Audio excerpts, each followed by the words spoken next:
Fala pessoal, muito boa noite a todos, bem-vindos a mais um estudo de fim de semana. Quem não me conhece, eu sou Evandro Lima, sou analista da Rico e é um prazer poder estar com vocês aqui mais uma vez. Semanalmente a gente tem esse encontro marcado pontualmente às 8 horas, onde eu compartilho com vocês em primeira mão aquilo que eu estou enxergando no mercado e sempre quando tem alguma oportunidade, alguma possibilidade de swing trade, que é a minha praia, que vocês vão conhecê-las em primeira mão. Mas antes de começar, já vai deixando o seu joinha. Se você é novo, se inscreve no canal e clica no sininho para ativar as notificações e não perder nenhum vídeo. Vamos lá, pessoal? Bom, vou falando e já compartilhando com vocês o nosso carro-chefe, nosso Ibov, tá? Então, apesar aí da última sexta-feira ele ter voltado um pouquinho, mas aqui a gente percebe como ele ainda está num ritmo alucinante força. 1, 2, 3, 4, 5, 6, sétima semana seguida consecutiva de alta.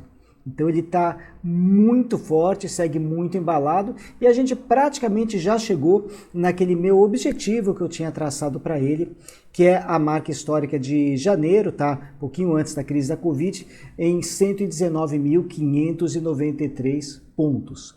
Bom, isso quer dizer que tudo são flores? É claro, nesse embalo todo, muitas posições nossas estão seguindo bem, mas eu estou antevendo, pessoal, um movimento, digamos assim, corretivo em breve. A gente não consegue precificar quando isso vai acontecer, mas que ele vai acontecer, isso é fato, não tenho a menor dúvida, tá? Desculpa. A gente está vendo que depois, se a gente precisar eleger um culpado para uma eventual correção, um movimento para baixo que venha acontecer, já tem um eleito, tá? Que vai ser o responsável por tudo. Segunda onda da Covid. A gente está vendo que mesmo com os esforços todos que estão sendo feitos, tá? Muito em breve a gente vai começar a vacinação, mas a gente está vendo o número de casos subindo não apenas no Brasil, como lá fora mesmo. Hoje mesmo, pela manhã, eu dei uma olhadinha que, a exemplo da Holanda, a Bélgica também fechou aí, está com controle maior sobre pessoas vindas do Reino Unido. Li também agora, nesse final de semana, uma matéria que a nossa curva aqui no Brasil ela está subindo bastante forte, tá, de contágio aí, e é a maior desde o início da pandemia. É claro, ninguém aguenta mais ouvir falar de Covid, mas as coisas estão acontecendo. Tem alguns estados que a coisa está estabilizada, como aqui no estado de São Paulo, tá, onde eu resido, mas tem outros estados que essa curva aí está em alta, e número de óbitos também. Então a gente sabe que a coisa em algum momento pode voltar a pegar. Então tá aí já antecipadamente um culpado eleito para um possível movimento corretivo que deve acontecer muito em breve. Mas a gente vai agindo conforme as coisas vão fluindo. Nesse momento os ventos estão soprando para cima, então vamos atacar do lado de compra. Tá? Então a gente vai sempre seguir a favor do movimento. Nesse momento, pessoal, a gente está com um número enorme de posições abertas, tá? Então, a gente tem simplesmente 1, 2, 3, 4, 5, 6, 7, 8, 9, 10, 11, 12 posições abertas. Era para ter 13, porque a CEMIG deu gain na última sexta-feira, chegou no nosso objetivo de R$14, mas 13 posições abertas. Já pensou se o mercado resolve agora dar uma voltada, dar uma corrigida? Socorro, né? 13, 14 é muita coisa. E aqui eu ainda estou com mais uma 15ª talvez aí por entrar. Tá? Então realmente é bastante coisa. Felizmente, uma boa parte dessas posições a gente já está numa situação de conforto. Tá? Eu comecei a adotar um critério de realização parcial recentemente, tá? Então, em função dele, a gente está com várias posições defendidas. Quer dizer, mesmo que comece a voltar tudo para trás, uma parte dessas 14 operações a gente vai conseguir defender e sair com lucro. São elas a CESP, tá? Então já deu parcial, a gente já está com stop no ponto de entrada. A B3 ainda não chegou na parcial, tá? Mas está indo bem. Então essa não deu para defender. Itaú SA já deu para defender, se voltar a gente vai sair com lucro. Banco do Brasil também, se voltar a gente vai sair com lucro. Enalta também, se voltar a gente vai sair com lucro. Que mais? Deixa eu ver se tem mais alguma. Nesse momento são essas, tá? Então a gente tem aí, não são a maioria, são algumas, tá? Mas pelo menos uma parte a gente consegue defender. Isso pensando numa situação de uma correção um pouco mais forte. Mas de qualquer forma, no fechamento de sexta-feira, a grande maioria das operações estão todas no positivo. Algumas aqui, 1, 2, 3, 4 apenas, que elas fecharam aqui com retorno negativo, mas a grande maioria ainda está indo bem. E uma, né, que se destacou positivamente nessa semana foi a recomendação de Goal, que a gente passou, ela deu entrada e ela já deslanchou. Magazine Luiza deu um pouquinho para trás. Se ela não acionou nessa semana, eu não vou colocá-la no radar, tá? Já adiantando para vocês. Mas a Goal foi. Então, pessoal, eu procurei aplicar nessa semana um filtro extremamente seletivo, tá? Só para vocês terem uma ideia, olha o tamanho do listão que eu encontrei aqui de possibilidades. Muita coisa. Deixa eu até jogar minha imagem aqui para o lado direito, para vocês conseguirem ter uma ideia da lista, tá? Então a gente está com uma coleção enorme de possibilidades que poderiam dar entrada. Mas eu seria simplesmente aqui maluco se depois de estar com 14 operações abertas eu jogasse mais aqui, talvez umas 20. Tá? Olha quantas coisas que chamaram a minha atenção. Então fui aplicando o meu filtro bem seletivo e desse montão de operações que vocês estão vendo, sobrou apenas uma, tá? Uma que eu vou tentar encaixar nessa semana, que é uma possível compra de Uzi Minas, tá? Mesmo o setor siderurgia também, a exemplo de Goal, tá? Que já deu aí uma boa arrancada e a Uzi Minas ficou para trás. Bom, falando um pouquinho da configuração gráfica aqui de Uzi Minas, vamos lá, o ZIN 5. O que a gente tem? A ação com uma excelente tendência de alta, subiu bem na sexta-feira, chegou aqui nessa resistência e pode dar outra, né, outra pernada de alta. Então está num bom momento e ficou para trás, não conseguiu acompanhar Goal, GGBR, tá? Essas aí do setor siderúrgico. Então foi que acabou ficando um pouquinho para trás. Então eu vou aí tentar alguma coisa com ela. E aqui a gente vai naquele esquema de entrada 1, entrada 2, tá? É um esquema novo, que eu também coloquei recentemente, tá? Só para explicar para vocês, né? Principalmente quem está assistindo o programa pela primeira vez. Então, para melhorar um pouco a condição de entrada, vocês estão vendo que o Uzi Minas eu estou pegando ela, tentando pegar num rompimento de uma resistência. E a gente observa muitas vezes falsos rompimentos. Ele rompe, chega naquele ponto e depois patina e dá para trás. Magazine Luiza aconteceu isso também. Então a ideia, quando dessas patinadas, porém sem desconfigurar, é tentar pegar num segundo momento num preço mais baixo, para melhorar o preço médio. E esse segundo ponto de entrada não é um ponto aleatório qualquer, é um ponto estudado baseado em gráfico, tá? Então seria a entrada 2. Então basicamente como é que eu vou trabalhar com duas entradas? Deixa eu voltar para minha telinha compartilhada.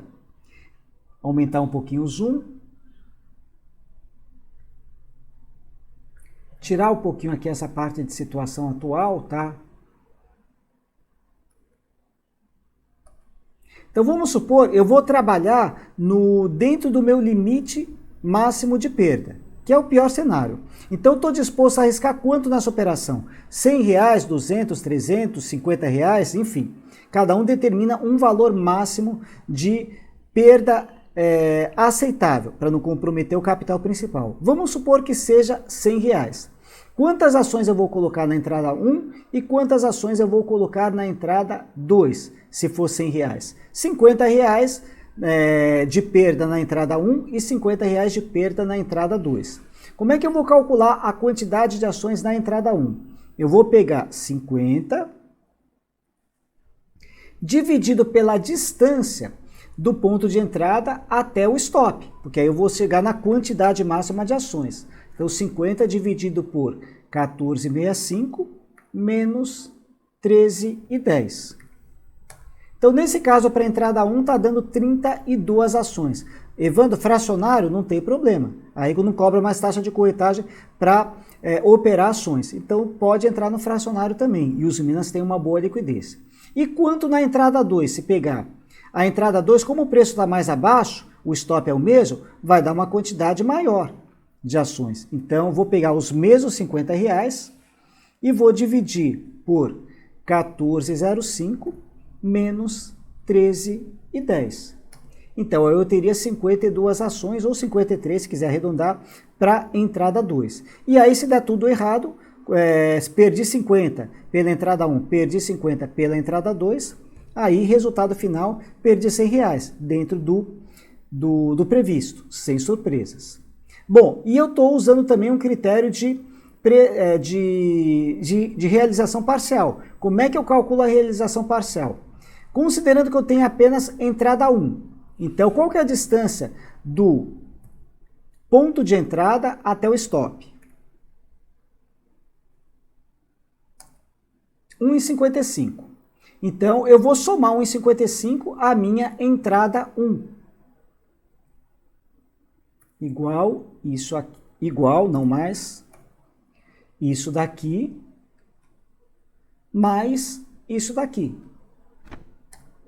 Então, 16,20 é o meu ponto de parcial, se tiver apenas a entrada 1. Porque se pegar a entrada 1 e seguir em frente, ótimo, né? Vamos deixar se desenvolver. Agora, e se eu pegar a entrada 1 e a entrada 2?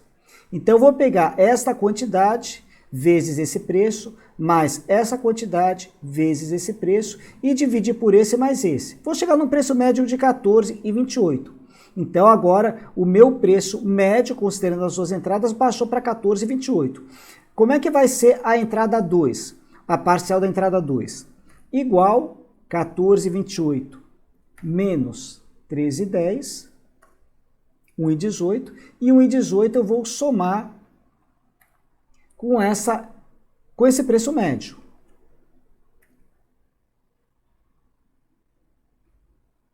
Então, eu vou ficar com o preço médio mais baixo em relação a se eu fizer uma entrada só, tá? Então, eu tenho aqui parcial considerando apenas uma entrada, parcial considerando as duas entradas, tá? Então, Uzi Minas, a gente vai nessa situação. Então, considerando a situação de rompimento de resistência aqui de Uzi Minas,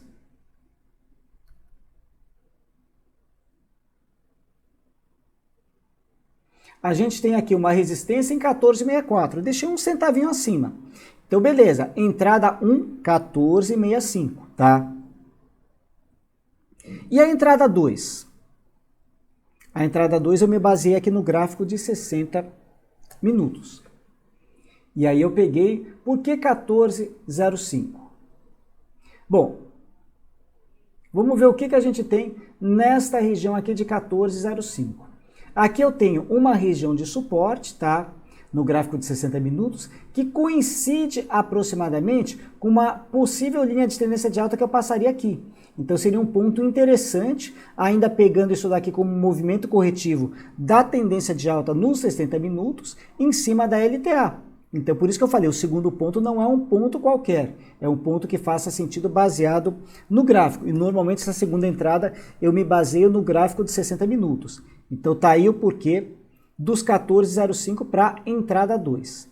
Bom, e aí a gente tem um objetivo estimado em 17,50, tá? Aí aqui uma estimativa foi no visual mesmo, se eu traçar uma linha aqui por cima, né, marcar isso como um canal de alta, eu vou chegar aproximadamente em alguns dias, se tudo correr bem, obviamente, eu posso chegar nesse alvo de 17,50. Então foi um objetivo visual traçado observando o comportamento de preço. E o stop? Stop não é estimativa, stop tem um local certo de colocar. Qual é o local certo de você colocar um stop de um trade? Abaixo de um fundo anterior. Então eu tenho um fundo aqui no diário em 13,11, logo o meu stop vai ficar em 13,10, tá? Então aí compartilhando com vocês um pouquinho aqui da minha estratégia. E falando agora um pouquinho em termos de setor, tá? Olha a Goal, como arrancou bem, olha a GGBR, como está se desenvolvendo bem também, né? Já retomando a tendência de alta, tá? Tem outra que eu não posso comentar, que está na minha lista de ativos restritos, CSN, tá? Mas vocês podem depois dar uma olhadinha e tirar as conclusões. E Uzi Minas, ela acabou ficando para trás. Então é a ação que eu vou tentar encaixar para esse início de semana. Mas vocês viram que a lista realmente ela ficou enorme, tá? Mas como a gente está com uma exposição altamente grande e o ano já está terminando. Agora essa semana o mercado começa a puxar um pouquinho o freio de mão, tem Natal aí no final da semana, na outra Ano Novo, e depois já é 2021. Tá? Eu não descarto, tá, um início de alguma realização, talvez no início do ano. Vai ser em janeiro, vai ser em fevereiro, eu gostaria que nem acontecesse, mas a gente sabe que isso acontece, isso faz parte do mercado. Então aquilo que o mercado estava esperando, a recuperação, ela já foi. Então, em algum momento, essa realização deverá acontecer. Vocês vão observar também que lá fora os principais índices também já estão começando a apontar nesse sentido, tá bom? Mas um passinho de cada vez. Fico por aqui, espero que vocês tenham gostado do vídeo e até a próxima, pessoal, tá? Semana que vem, como vai ter Natal, eu ainda não sei dizer para vocês se a gente vai ter ou não esse estudo de fim de semana, tá? Mas eu mantenho vocês informados durante a semana, a gente tem as nossas lives diárias, de segunda a sexta, das 8h30 às 10h30, então eu vou mantendo vocês informados, ainda não sei dizer para vocês se a gente vai ter esse programa no outro final de semana ou não, tá? De qualquer forma, vamos torcer para que a gente tenha mais uma semaninha positiva. Até lá então, pessoal. Muito obrigado, valeu!